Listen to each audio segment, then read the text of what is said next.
Good morning, everybody. Thank you for joining us here at CSIS today. I'm Kathleen Hicks. I direct the International Security Program here at CSIS, and I have the great pleasure of being able to introduce and moderate the session today with General H.R. McMaster.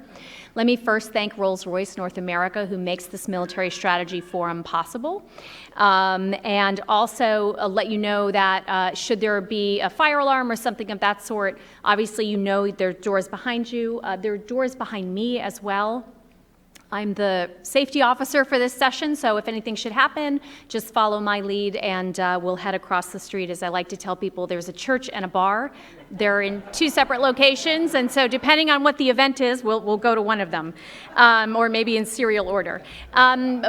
As to today's event, Lieutenant General H.R. McMaster has graciously agreed to join us today to talk about how the Army thinks about, how he thinks about implications for the Army in the future. And certainly the world today is extremely complex and challenging for our United States Army. H.R. McMaster, if you do not know, General McMaster has served in Afghanistan and Iraq. I'm not going to do justice to his resume, frankly, but it's suffice to say he is a warrior, he is a scholar, he has served as a professor up at West Point and a frequent advisor to senior Army leadership before becoming senior Army leadership himself. His job today is Director of Army Capabilities Integration Center and Deputy Commanding General of Futures, U.S. Army Training and Doctrine Command. So he's come up to Washington in part especially for this event today, so I hope you will greet him with your warm applause. Thank you.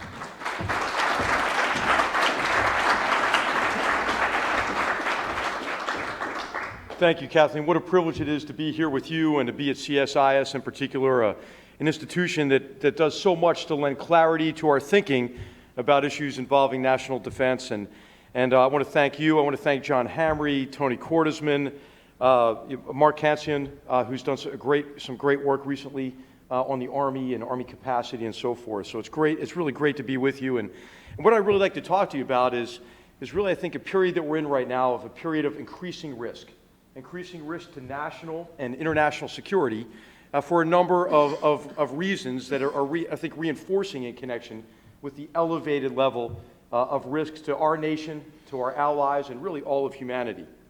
And those involve growing threats to national and international security, threats that are taking shape in the form of state and non-state actors both. But it also has a lot to do with reductions in capacity. Capacity not just in our armed forces, but reductions in capacity of our key allies' armed forces as well. And then also reductions in modernization. Reductions in modernization for our Army in particular, in a period of time when we have seen potential adversaries investing a great deal in modernization of really all of their services, but of land forces in particular. And so the situation, I believe, globally, the situation in connection with U.S. vital interests and security, I think has changed and is changing really in a direction that's going to raise additional challenges to the U.S. and U.S. national security. So I thought I'd talk about that as a way to kind of frame how our Army is doing the best it can to prepare for future armed conflict, to prepare to secure our nation operating as part of joint and multinational and interorganizational efforts. So the world is different, of course. The world is always changing. As General Neller said yesterday at CFR, if any of you watched that, Commandant of the Marine Corps, summing it up as only maybe a Marine can, he said the world gets a vote. And I think what we're seeing is a shift in geopolitics and competitions in a way that poses great dangers and I think has elevated the risk of a major international military crisis to maybe the highest level in the last 70 years. And of course, a number of scholars are writing about this, Jakob Griegel and Wes Mitchell in particular, in their great recent book on Quiet Frontier, where they describe revisionist powers, Russia and China in particular on the Eurasian landmass, that are surrounded by weak states which are now becoming battlegrounds, areas of competition at the far reaches of American power. They also describe Iran as a revisionist power and highlight the threat of North Korea in terms of state-based threats to national and international security. So I think their work is important, but I also think Margaret Macmillan's great essay, written in 2014, making the analogy between 2014 and 1914, and really making the point that geopolitics is back. Maybe what we might call our holiday from history in the post-Cold War period is over. And so I recommend her essay as well, called The Rhyme of History, which is on the Brookings website. But again, as General Neller said yesterday, the world does get a vote.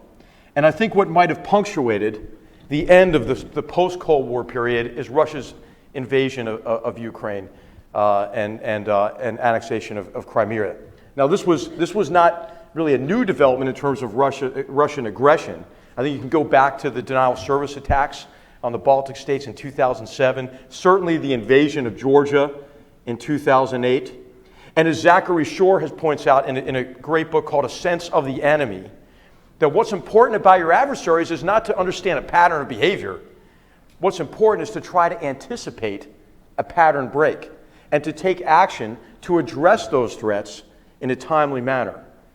So even though it may have been apparent, at least since 2008, that Russia was changing its geostrategic behavior and engaged in what Griegel and Mitchell call probing at the far reaches of American power, our strategic response was to accelerate our withdrawal of forces and army forces in particular from Europe. And that's what we're seeing now as we've awakened to obviously this threat from Russia, who was waging limited war for limited objectives, annexing Crimea, invading Ukraine at zero cost, consolidating gains over that territory, and portraying the reaction by us and allies and partners as escalatory. That what is required to deter a strong nation that is waging limited war for limited objectives on battlegrounds involving weaker states, or what Thomas Mackinder called at the end of the 18th, early 19th century, the shatter zones on the Eurasian landmass. What is required is forward deterrence, to be able to ratchet up the cost at the frontier, and to take an approach to deterrence that is consistent with deterrence by denial, convincing your enemy that your enemy is unable to accomplish his objectives at a reasonable cost, rather than sort of an offshore balancing approach and the threat of punitive action at long distance later, which we know obviously from recent experience confirms that is inadequate. Of course, this is a sophisticated strategy, what Russia is employing, and we're doing a study of this now with a number of partners. It combines really conventional forces as cover for unconventional action, but a much more sophisticated campaign involving the use of criminality and organized crime, and really operating effectively on this battleground of perception and information. And in particular, part of a broader effort to sow doubt and conspiracy theories across our alliance. And this effort, I believe, is aimed really not at defensive objectives, but at offensive objectives to collapse the post-World War II, certainly the post-Cold War, security, economic, and political order in Europe, and replace that order with something that is more sympathetic to Russian interests. So other threats that are evidencing this behavior of probing, challenging U.S. interests at the far reaches of American power, I think that you could also look at China as exhibiting an analogous strategic behavior, in also an effort to expand territory and expand their influence at the expense of U.S. interests and the security of our partners in the region. I think what you could characterize what's going on in the South China Sea, for example, as territorial expansion. And in this case, really the development of landmass to project power outward from land into the maritime and aerospace domains, to restrict freedom of movement and action in those domains, and to secure Chinese influence across those domains.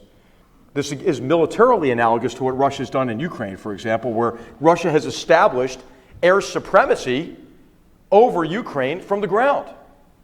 And this is really what China is endeavoring to do from an operational perspective as well. And again, a sophisticated strategy involving cyber attacks, information warfare, a sophisticated economic effort to undermine the post-World War II economic order in the region.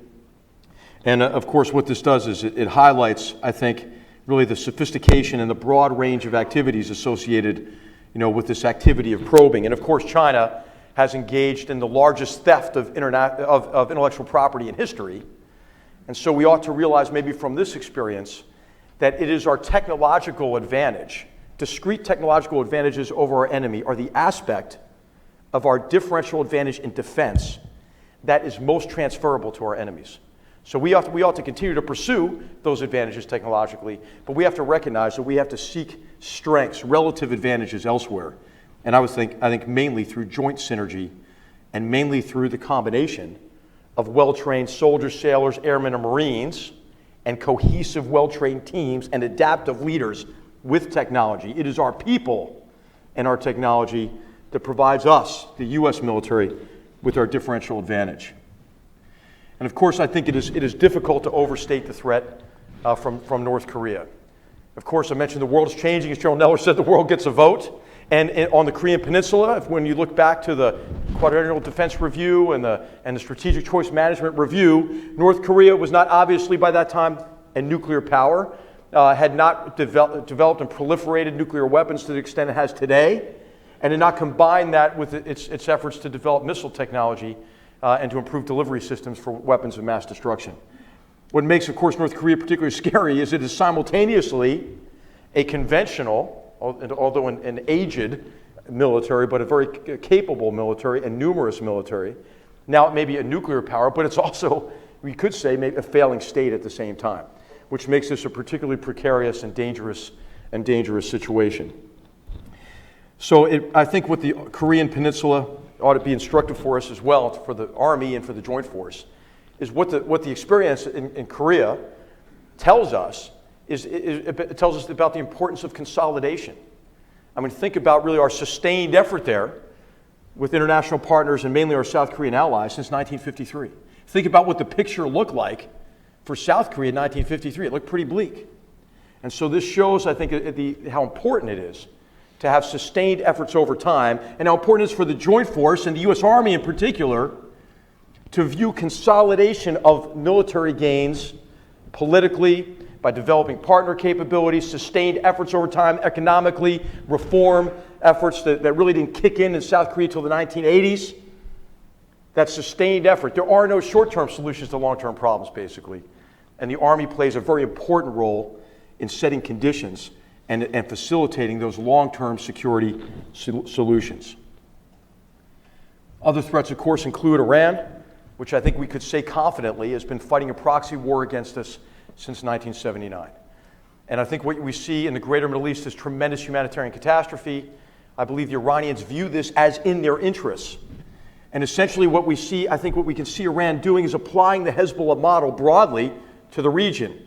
A model in which they have weak governments in power that are reliant on Iran for support while they create militias and other groups outside of that government's control that can be turned against that government if that government takes action against Iranian interests. You see this, I think, to a certain extent in Iraq, where you have, obviously, Haider al-Abadi, a tremendous leader, trying to hold things together. While this protest, I think we ought to know, if we pull the curtain back on it, this is not about corruption. This is about Iranian subversion and the use of pressure on the government to ensure that that government remains wholly sympathetic to Iranian interests. And this is an effort, I think, to actually retard many of the reforms that would try to build back into the Iraqi government and security forces a multi-sectarian population that would have improved legitimacy and then would lead eventually to the consolidation of security gains as we continue the campaign against ISIL. And so ISIL, this is an unprecedented threat in many ways, because now we have a terrorist proto-state in the greater Middle East. It's a problem that we know can't be contained, right? Half the Syrian population is dead, wounded, or displaced. That has affected not only countries in the region, and is not only a humanitarian catastrophe, but also it is destabilizing Europe in some ways. And there are connections, obviously, between many of these security threats. We have Russia, for example, who is funding, we know, some of the right-wing parties in Europe, while helping and taking action in this axis of the Assad regime, the Iranians, and Russia that exacerbates the migration crisis. And so ISIL is a problem because of the difficulty of it being contained for that reason, and of course the terrorist threat to Europe, to the Middle East, and to our own nation. But ISIL is a threat that can't be contained because it's already a multi-generational security problem. There is a cycle going on where groups like ISIL, who use this irreligious ideology, this perverted interpretation of religion to justify violence, they depend on ignorance and the ability to recruit vulnerable segments of populations, to foment hatred, and then to use that hatred to justify violence against innocents. And now, how many children are being educated from among the Syrian and Iraqi populations? Is there a problem of that ignorance growing and that hatred growing as groups, sectarian groups and ethnic groups fall in on themselves and no longer have the confidence that they can live together, that they can advance their interests and allay their fears through the exercise of politics rather than through violence? And so if the Afghan alumni were a problem that resulted in the mass murder of over 3,000 Americans on September 11, 2001, the Iraq and Syria alumni is a problem that is going to be orders of magnitude greater. It is already a multi-generational security problem. And so what do all these conflicts have in common? Is they're about the control of territory, people, and resources. That has important implications for Army capability, but for land force capacity. And for land force, I mean Army, Marine Corps, and Special Operations Forces. So what are the implications of these threats from a defense perspective broadly? First of all, allies are pretty darn important, right? Especially at these far reaches of American power, especially when hoping to deter these revisionist powers. And so really what we want to do is prevent conflict, and our allies are essential to doing that. The second implication is that American military power is joint power. There is no single service or standoff or offshore balancing solution to these complex political and human problems.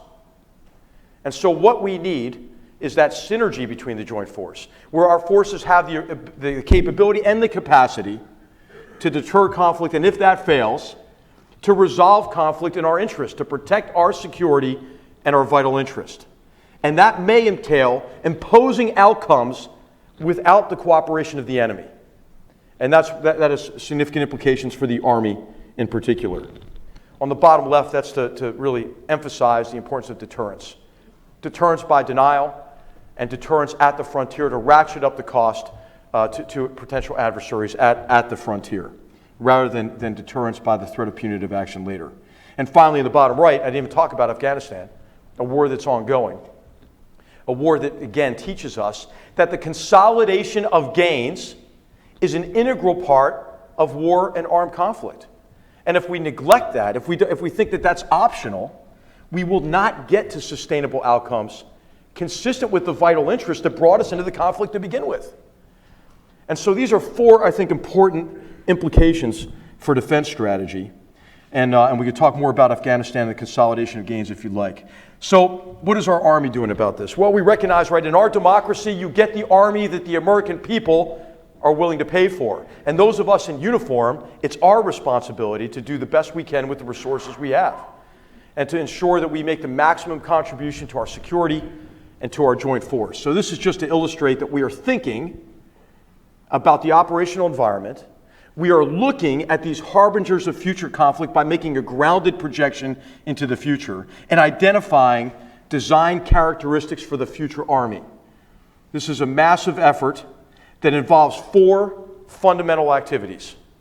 To think clearly about the problem of future armed conflict, to lay a strong conceptual foundation for Army modernization. Second, to learn in a focused, sustained, and collaborative manner about the conflicts I just summarized here today, but also learn through our experimentation, our war game, our capstone learning event, which is our Army warfighting assessment at Fort Bliss, the network integration evaluation that is going on now, right now this week at Fort Bliss, where I'm headed later today. And we're learning in a different way. We're learning through warfighting challenges, which are 21st order questions, the answers to which will improve current and future force combat effectiveness. We have to analyze what we're learning because we have to prioritize ruthlessly. We have to prioritize ruthlessly because of severe reductions in modernization, even as the Army is getting smaller. And the great CSIS report pointed out that the percentage of reduction in Army modernization is greater than at any time that we've applied a so-called peace dividend at the end of Vietnam War, for example, at the end of the Cold War. But it's exacerbated by the fact that in those other periods, the Army had recently been modernized. with new equipment, new aircraft. That's not the case this time. We've improved a lot of our equipment. We've developed equipment specifically for Iraq and Afghanistan and sustained counterinsurgency efforts and campaigns there. But we have not modernized our combat vehicles, our aircraft, our weapon systems. And so we have to analyze, to ruthlessly prioritize with the assets we have, and then finally we have to implement. And this has a lot to do, obviously, with requirements and acquisition reform, some of the key priorities of General Milley, our Chief of Staff. So we need your help. We need your help in ensuring that our Army is prepared to defend our nation as part of the joint force alongside multinational partners. And you can help by contributing to the warfighting challenges, but you can help by doing what you're doing here because you're concerned American citizens who care about national defense. And as our military gets smaller, the greatest danger maybe to national security is if we become disconnected from those in whose name we fight and serve. And so if our citizens don't understand the requirements for defense, don't advocate for those requirements, it's unlikely that those requirements will be funded, and it's likely that the risk to national security will rise even to a higher level. So thank you so much. I look forward to engaging in a discussion with you and hearing what's on your mind and what advice you have for me. Thank you.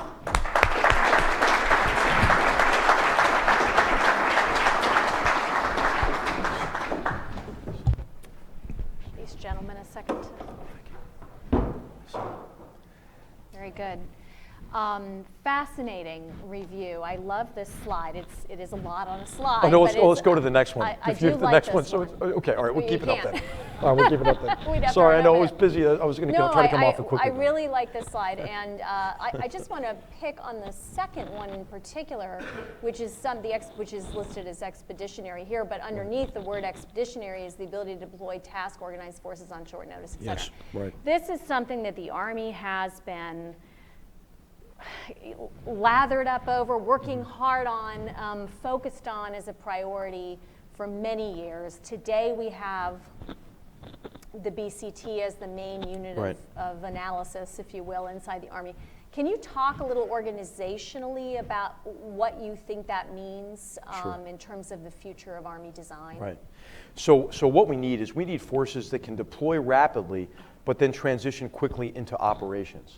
And so because of enemy anti-access area denial capabilities now, we know that's not going to be on top of the enemy. We don't know that has to be, it may be outside of the envelope of these capabilities. So that force has to have mobility. You know, it can't just be a force that arrives and begins to walk, right? We have to get mobility to that force.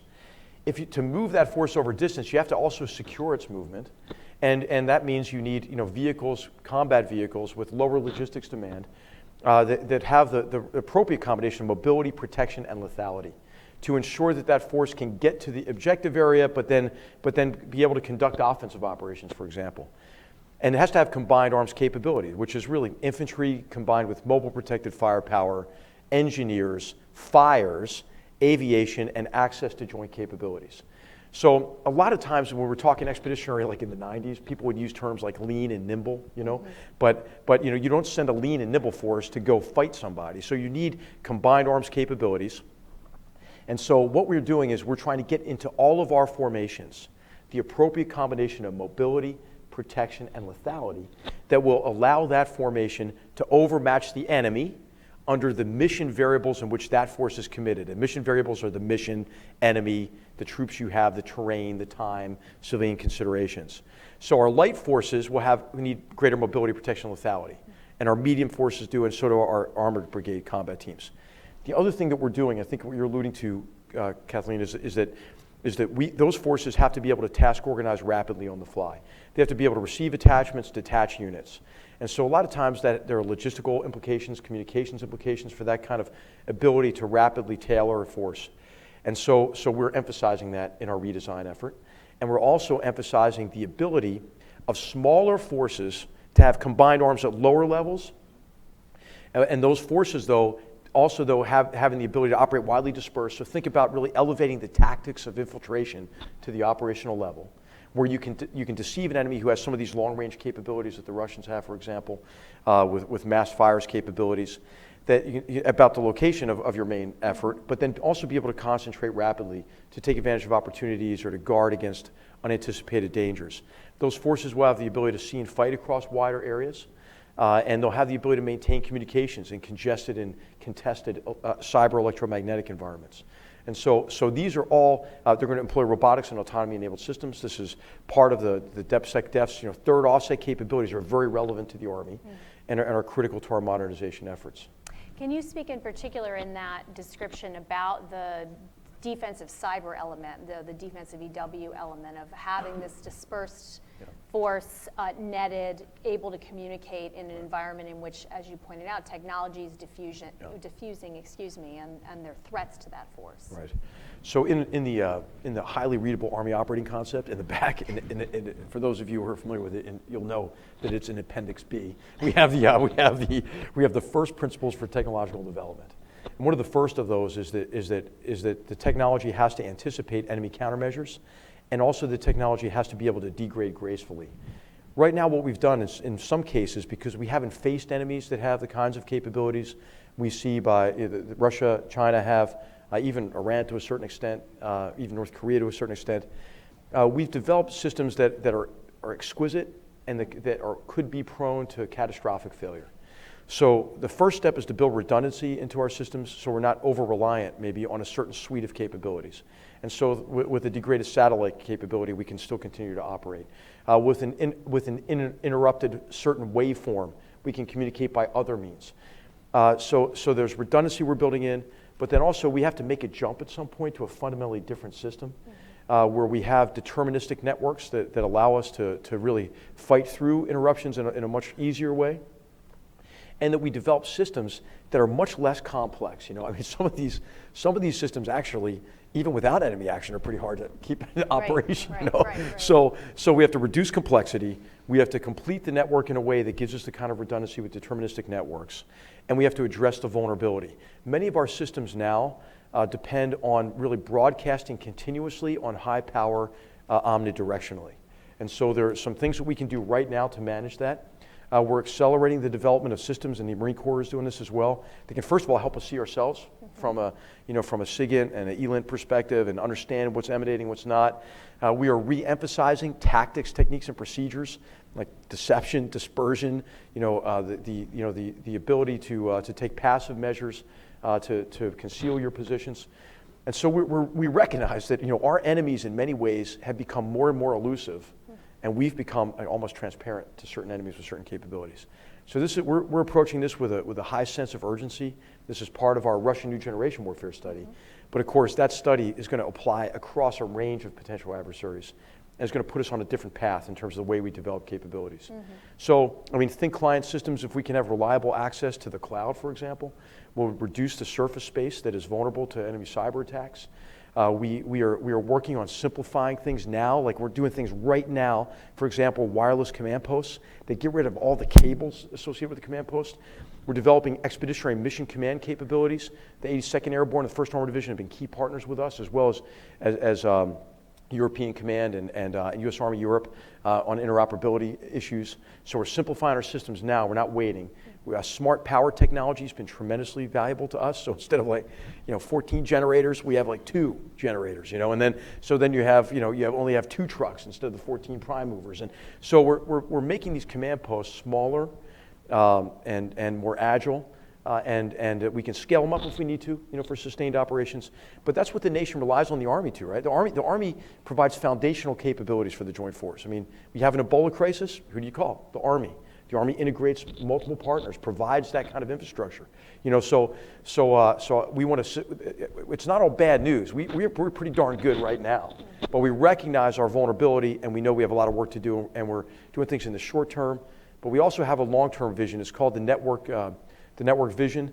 It's available on the internet. I can push that out to anybody who's interested as well. You mentioned the work the Army is doing now, looking at Russia, New Generation Warfare. I wonder if you can share, even at this early stage, some of the lessons learned that you're developing out of what you've seen in Ukraine, and then maybe also what you've seen in Syria, going to Syria and in Syria. Okay, so much of this work has been out in open source. It's available in Popular Science or the work that the Potomac Foundation, Phil Carver's done, for example. And so what are we most concerned about? Well, the first thing we're doing a vulnerability assessment on our own force. What are we vulnerable to based on Russian capabilities? Topping that list is cyber and electronic warfare. capabilities. So I mentioned that already. What we're seeing is UAS capabilities, unmanned aerial systems, remotely piloted vehicles, and the effect that they can have on the battlefield.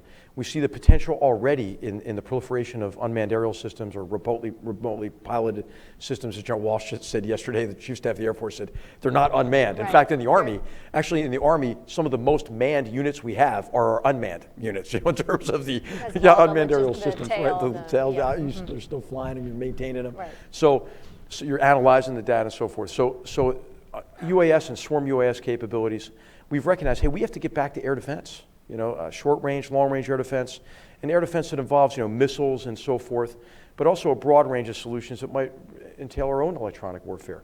We made a lot of decisions in the 90s, right? We were going to economize in certain areas, fires, air defense, because what did our Air Force do? Our Air Force gave us an unprecedented period of air supremacy because of their technological advantage, mainly because of their talent and their professionalism. I mean, who could match the United States Air Force, right? So that changed the dynamics of land combat, because I knew, if we went out with a platoon or a squad, your hand mic becomes a flight of two, F-16s like that, And so now if you can't bank on that, if you can't rely on aerial electronic warfare, on aerial fires, then you need terrestrial systems as well. Not just to give us the redundancy we need across the joint force and the complementary capabilities, but also to pose those multiple dilemmas to the enemy. So what we're calling an area called cross-domain fires is very important. So an Army fires unit arrives somewhere, it should be able to do surface-to-surface, surface-to-air, and shore-to-ship capabilities. We are developing that now, and there's some really promising technologies that will give us those sorts of capabilities. So unmanned aerial systems, air defense, cross-domain fires, advanced combat vehicles. The Bradley's great. I love it. I was 25 years ago in Desert Storm. I was in a tank. Bradley's in tank. Bradley and Abrams. It was great. I felt, and Abrams, I felt like the Terminator. You know what I mean? It was great. And so, but what we see now is we see our enemies have caught up to us. They've invested in combat vehicles. They've invested in advanced protective systems, active protective systems. They've advanced in improved lethality, robotic and autonomy-enabled systems that are so. These are areas that we've got to get back ahead on combat vehicle development. So I'm concerned that the vehicles we have now, we're already on a path to obsolescence because we're not doing enough now in combat vehicles. Future vertical lift is going to be important because of the advanced protection systems there. But the other capabilities, specifically in Ukraine, are those fires capabilities. We're outranged by a lot of these systems, and they employ improved conventional munitions, which we're going away from, which will be at about a 40 to 60% reduction in lethality of the systems we have. Remember, we already have fewer artillery systems. Now those fewer artillery systems will be less effective relative to the enemy. So we need to do something on that now. So really it's across, it's really across our ability to maintain communications and exchange information and interrupt the enemy's ability to do so. It's to be able to defend against aerial systems. I never had to look up in my whole career and say, is it friendly or enemy? Right. Thanks to the U.S. Air Force. We have to do that now. And so we have to do things in a fundamentally different way from a broad range of measures. And then it's close combat overmatch, I think, is the other thing I'd take away, combat vehicles being part of it. We spent a lot of time talking about winning long-range missile duels, and of course we have to do that. You don't even get to the fight. But if you look at enemy countermeasures, dispersion, concealment, intermingling with civilian populations, the ability to disrupt our network strike capability, our precision navigation and timing capabilities, what that means is you're probably going to have a close fight. Not only for the traditional reasons of, you have to resolve situations politically, you have to secure terrain to deny its use to the enemy, to protect populations, to consolidate gains. But increasingly, it's going to be close combat overmatch is an area I think that we really have neglected for a while because we took it for granted. We need to focus on that, I think, in terms of future force development as well. So here's the question I know you're likely faced every day, which is how do you, while ensuring you can improve the Army's capabilities in those areas, make sure that you don't lose the lessons from the wars we're still in, frankly, in Afghanistan and in a new way in Iraq, whether you call that consolidating games or the far less popular nation building or stability operations. Can the Army manage to organize itself and modernize itself and be ready across that full range? Right. Well, we have to, right? We've always had to do these missions. So there are those who want to view Afghanistan and Iraq as aberrational, and oftentimes, regrettably, I think we debate the wrong question on Iraq in particular, right? Which is, should we have done it? Okay, well, even if we assume that in the future we will only make wise policy decisions, we have always had to engage in the activities required to consolidate gains. I mean, that has not been aberrational at all, except in military operations we have a narrowly circumscribed political objective, like the 91 Gulf War was status quo ante, right? Turn Kuwait back to the Kuwaitis, and then of course a sustained campaign to contain Saddam after that. So we have to do it. And so there are a lot of things we can do in our Army to make sure we institutionalize the lessons of the last 15 years, and we've largely done a lot of these. One is what's called the decisive action training environment. So a lot of people misunderstand that. See, decisive action, you must be going back to the RMA, the Revolutionary Military Affairs orthodoxy of the 90s, where war becomes a big targeting exercise again, and you take, the George Costanza approach to war and just leave on a high note. Like the war ends when, after you deliver your munitions and your enemy has acted as the passive recipient of your military prowess, then you can leave. So we're not doing that. So what we're doing is we are integrating the complexities, the political, the social, the cultural, the religious complexities into those environments. So leaders in every training exercise, they have to consider how the military operations they're conducting are contributing to the achievement of the ends that brought them into that fight to begin with. And so I think we're really emphasizing that in a number of areas. One is the need to really help shape security environments by developing partnership and understanding these complex operational environments alongside our partners who share our interests in particular regions. This is the regional alignment of Army forces has gone a long way in doing that. Obviously, our partnership and integration of special operations forces and conventional forces in that connection. The other thing that we have said is, hey, we have to develop situational understanding in close contact with the enemy because of enemy countermeasures to long-range identification, but also in contact with the civilian population. Because these enemies move in and among populations. They expand into other battlegrounds of perception and political subversion and criminality, and we have to compete effectively on those battlegrounds. So we are in full acknowledgement of that. I think sometimes, people obviously want to go back to war that's, fast, cheap, efficient, waged at standoff range, and it's just too bad. I mean, I think actually the trend is in the opposite direction, that is becoming less and less likely. What is your sense of the Army's evolving view of its role in the Pacific in particular, not just Asia writ large, but in the Western Pacific, and how you mentioned to me before the good work you're doing with the Marine Corps, maybe how the joint aspects of that come together for the Army? Right. So the Army has always been in the Pacific, and of course in large numbers on the Korean Peninsula, but obviously the military services of all of our major partners in the Pacific, the dominant service in those joint forces is Army forces. So one of the key ways that we contribute to reassuring allies, which is obviously much better done, face to face than offshore or from a distance. That's the Army's role, I think, is to help assure allies and help build their capacity. Is obviously again a deterrent, right? I mean, we develop Army capabilities, not to predict a certain war in the future, but to prevent war rather from happening. But also the way to prevent it, we know, is to demonstrate to your enemy that you can impose an outcome on that enemy without their cooperation. And that's where I think land forces are important throughout Asia. Obviously, I think China is giving an example, right, of the role of land forces by actually building land so they can project power outward from land.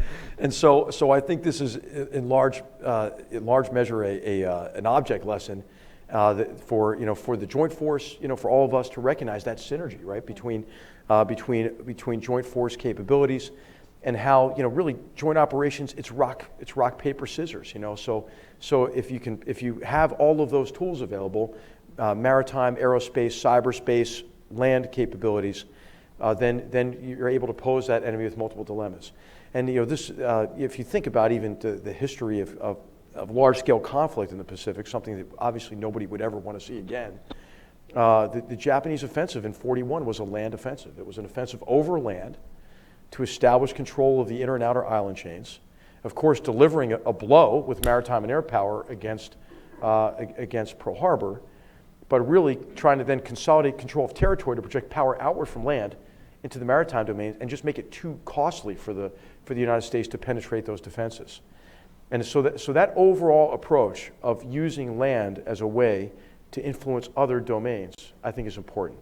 The other thing is to recognize that all of the problems that manifest themselves in the maritime, aerospace, or even cyberspace domains originate on land because people are doing it. So until dolphins become allied with an adversary and are able to take action against us, I mean, we have to deal with the land domain.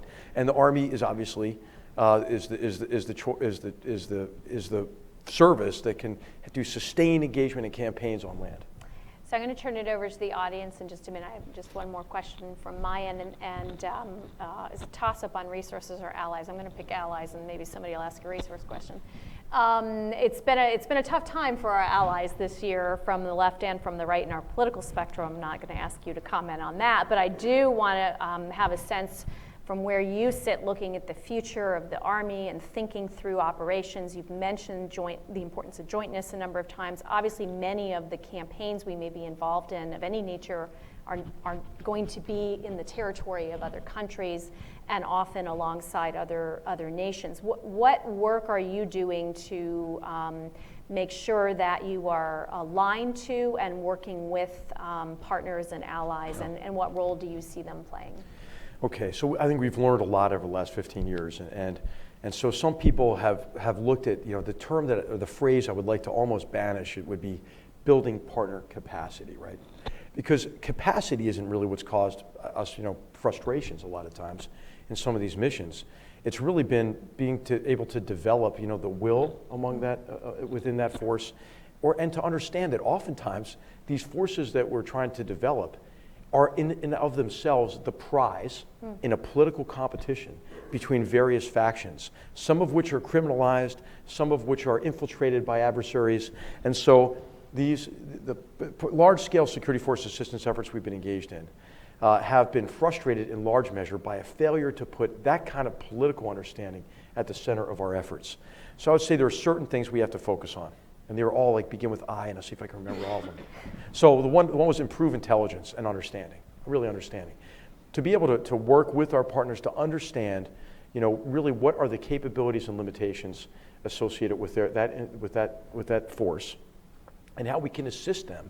And part of that understanding is also interest mapping, understanding the interests of your key partners, and recognizing where they're congruent with ours and where they may be divergent from ours.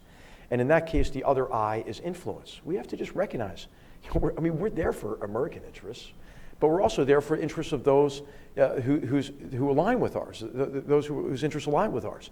And so we want to exert influence, I think, through cooperative means, ideally, where we use common understanding as a basis for common action, but also through persuasive means, by incentives and disincentives. We know from the Afghanistan experience that the approach of, hey, if you don't reform, I'm going to give you twice as much money next year. We know for sure that doesn't work. So I think incentives and disincentives are really critical, because our partners want that. They want us to apply those incentives, disincentives. Well, we don't. They kind of conclude that we're either incompetent or indifferent or both, or maybe in collusion with somebody else. So because of the conspiracy theories. And then finally, the other I is institutions. So hey, we can build battalions.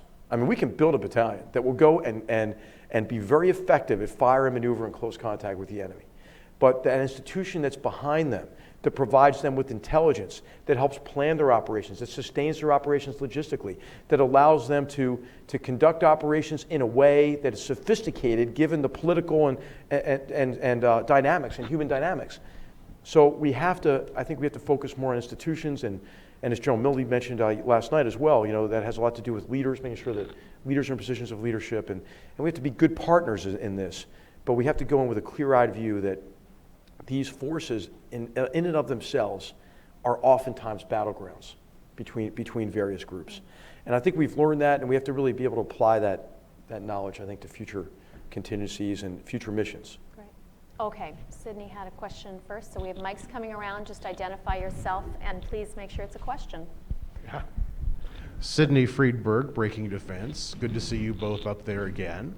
A formidable toward the horizon. I wanted to zoom in on one area that has application to both the Pacific and to Europe, which you mentioned is the issue of fires, and as we are being outranged and outgunned.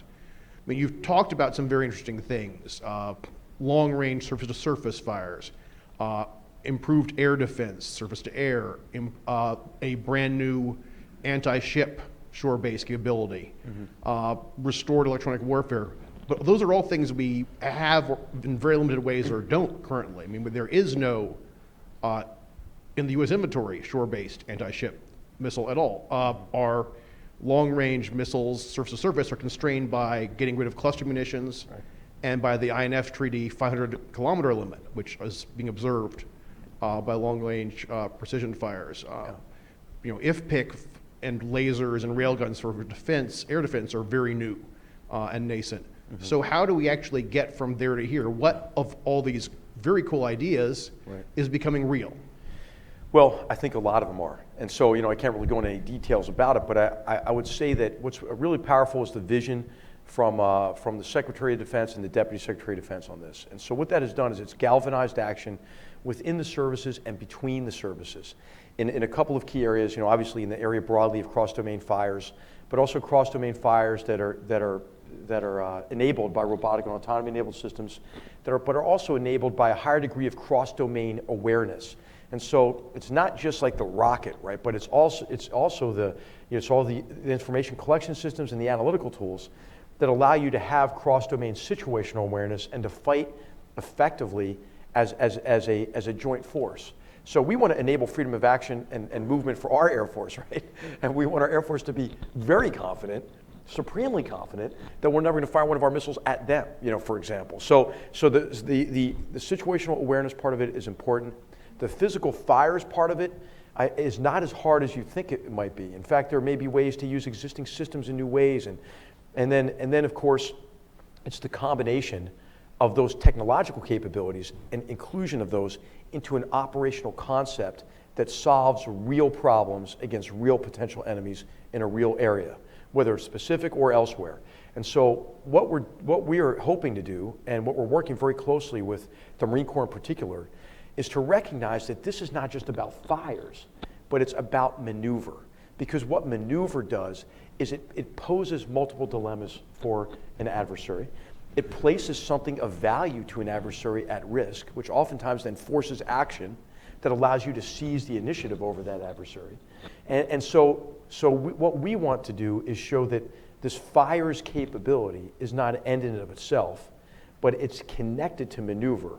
And oftentimes maneuver is what allows you to get your fires, for example, into an advantageous position. So really what we want to do is work on a concept that addresses a real problem, that really unpacks this idea of expeditionary maneuver, the rapid deployment of combined arms formations that possess the mobility, protection, and lethality to overmatch the enemy, and that are also capable of conducting operations for ample duration and in sufficient scale to accomplish the mission, right? So it might not mean, dropping off an infantry squad somewhere. I mean, what is that going to do, right? I mean, it might under certain circumstances be everything you need, but it's unlikely. So other technologies, Sydney, that are important to this are demand reduction for logistics. So some of those capabilities will enable smaller forces to achieve a higher degree of freedom of action at the end of extended and contested maybe lines of communication in austere environments. And that will enable maneuver, enable fires with smaller units with a lower logistics demand.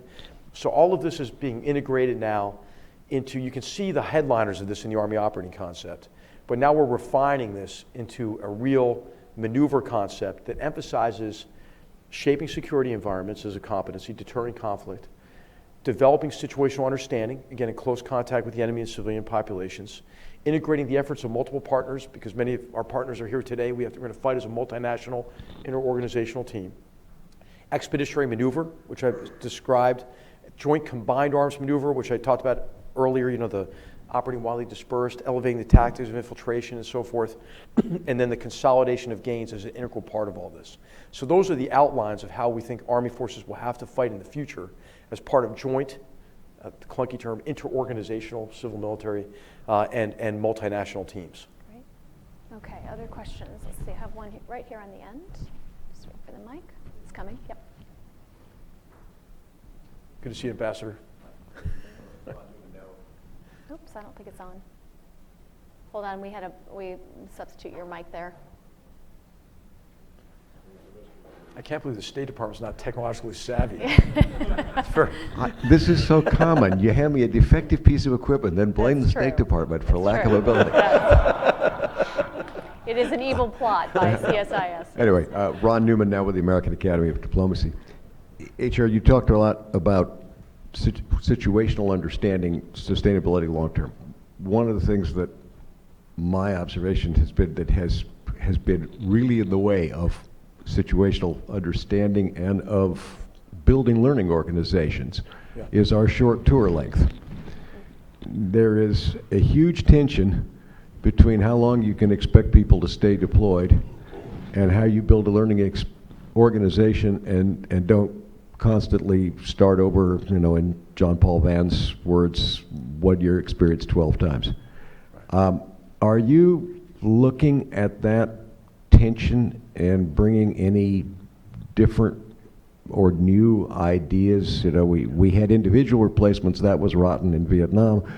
We've had enormous personnel costs with changing whole units out every year. Where do we go in the future? Yeah, well, it's a great question, and we're probably not thinking hard enough about that. We have, obviously, this is in part of our campaign of learning, something that is under that warfighting challenge number one for us, is how to develop and sustain a high degree of situational understanding in complex environments and against adaptive enemies. And so that is our warfighting challenge number one.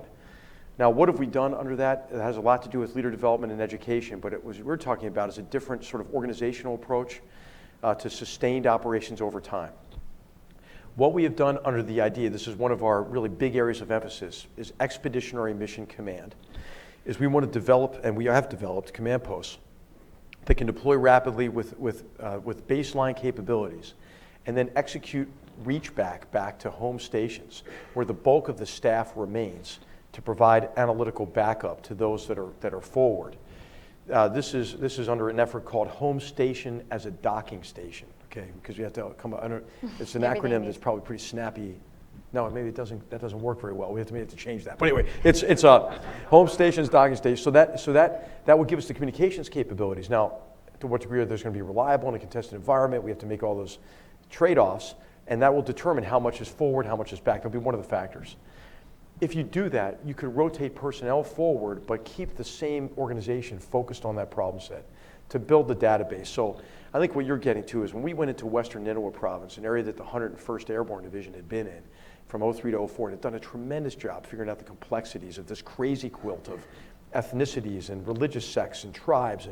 And when we got there, their server was offline at Fort Campbell. So we had to call up, hey, could you put your server back online so we could, search the database or anything. So, and actually we brought some of their experts over and learned from them.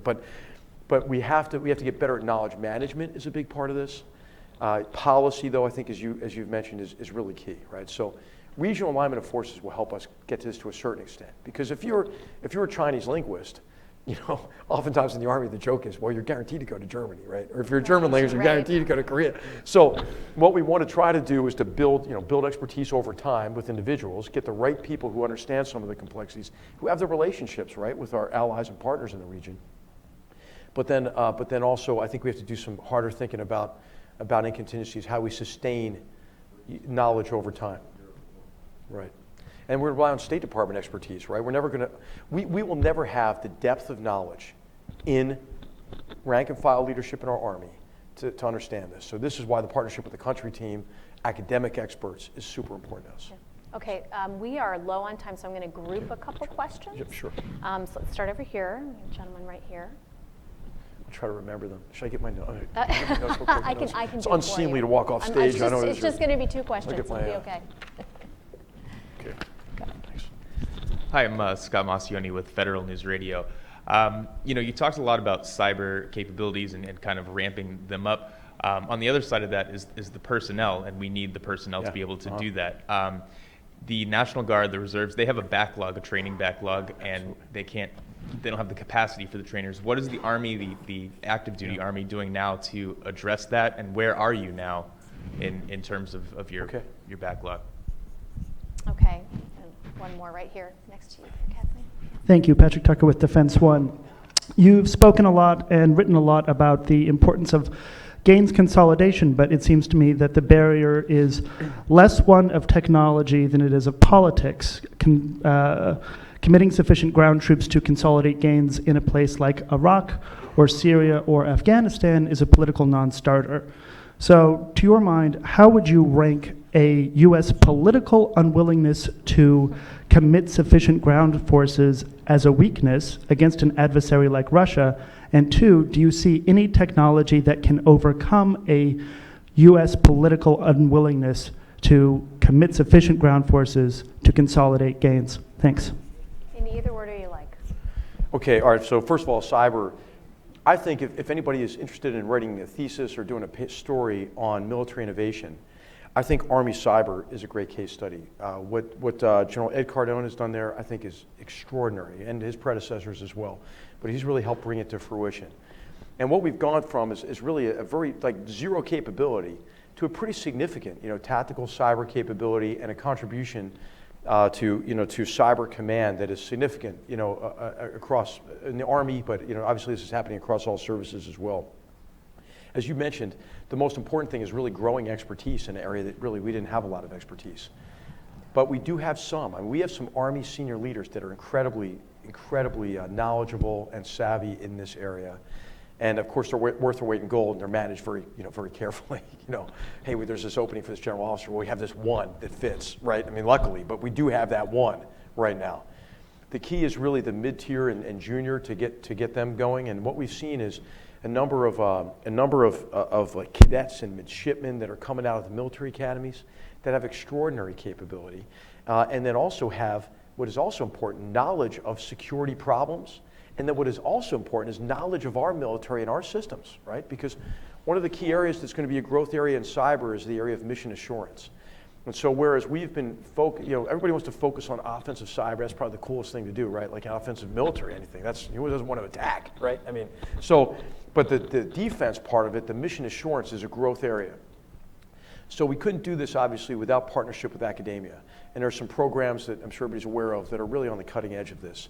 And so I was just recently out at a university, and I met some extraordinary lieutenants who were there, who already had a very strong undergraduate grounding in electrical engineering and computer science, and now we're in a cyber program to get their masters in cyber before they joined a unit as platoon leaders, cyber platoon leaders, and so it is happening. Is it happening fast enough and in the scale? And as you mentioned, the Guard will be a great area to do this, right? Because the National Guard and the Reserves, you can have people who do this in the financial sector, in industry, and then who can serve, as citizen soldiers, in Guard units, and then give us the depth that we need, and they can work on the problems really as well. So anyway, I think we're doing pretty well on it. The biggest thing though is we have to recruit the right people. So if you know anybody who wants to come into the Army in the cyber specialty, they can send me an email directly. Do you know what I mean? And I will connect them to General Jeff Snow, the head of Recruiting Command, which I did. I mean, so when I visit universities, I meet these young men and women. There is a tremendous untapped desire to serve in our nation, I think. And some people just don't know how to do it. Now, our recruiters do a great job. But oftentimes, the recruiters are not always incentivized to bring in an officer into the cyber corps. To meet their goals, they might be focused more on something else.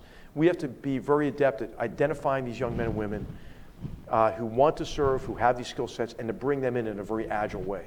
And so you just hit on a great point. I agree with you. This is the most important aspect is the personnel. I think we're making progress. If anyone wants to write about what Army Cyber has done at the level we can give you access, I do think it's an amazing story, what General Cardone's done there. On politics, no, there's no technology that can do it. I don't think, I mean, unless, do you remember the love bomb? Do you remember the love bomb that was being developed in the 80s? Maybe if we could come up with one of those, right, to make people love each other, I don't think it's not going to work. So I think really what's necessary, right, obviously, is political accommodation, essentially, is really what needs to happen.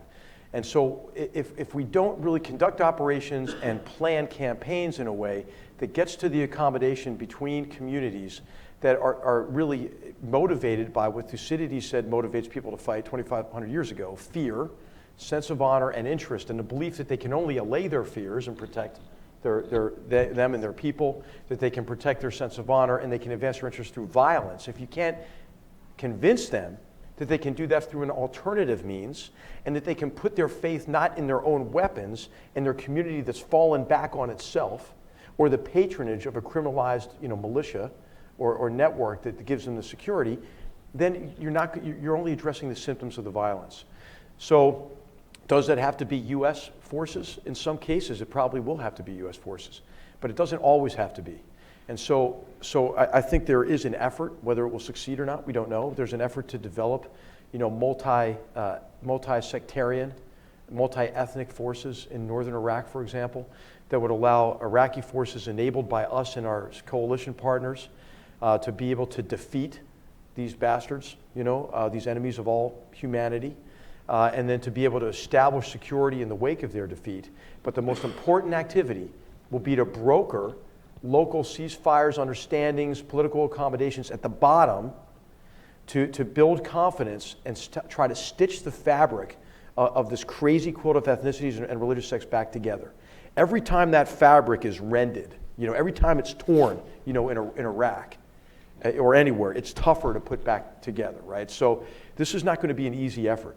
There has to be, obviously, an equivalent top-down effort. Within the Iraqi government, you see nascent efforts that are oftentimes foiled by Iranian subversion, for example, to have a top-down, more inclusive government and confidence-building measures there. This was all downhill, right, since the election really was stolen from Iyad Allawi really through Iranian subversion in 2010. So how do you get back on a path to bringing these communities back together from the bottom up and top down? And then, of course, many of the drivers of conflict in Syria and Iraq are external drivers of conflict. And so there has to be a top-down and a bottom-up approach, but there obviously, over time, there has to be an outside-in approach. There's an inside-out and an outside-in approach. And that's really to convince key actors in the region that their interests can best be advanced by supporting that kind of an accommodation between groups, rather than sponsoring extremists that represent one of those groups, and to perpetuate violence that pits those groups against each other, continues to pit them against each other in a zero-sum game, really, for survival. So, the short answer to your question is there's no technology to do that. And that's why, war planning, that's why strategy has to begin with what you're trying to achieve politically. And then what you're doing militarily has to support it.